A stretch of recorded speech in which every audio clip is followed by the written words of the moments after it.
Hello दोस्तों, आप सभी को नमस्कार प्रणाम। आज मैं आप लोगों को, क्योंकि सावन महीना चल रहा है, तो कजरी गीत सुना रही हूँ।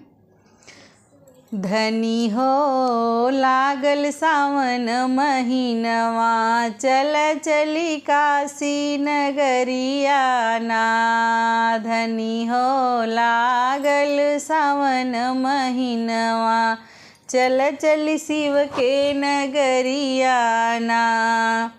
धनी हो लागल सावन महीनवा, चल चली काशी नगरिया ना।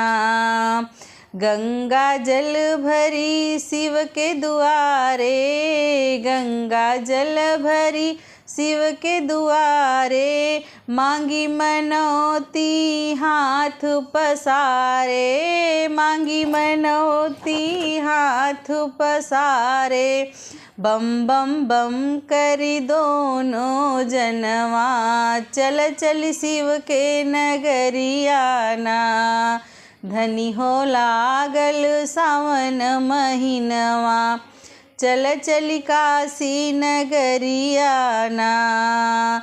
शिव के नगरिया ना हो धनी काशी नगरिया ना।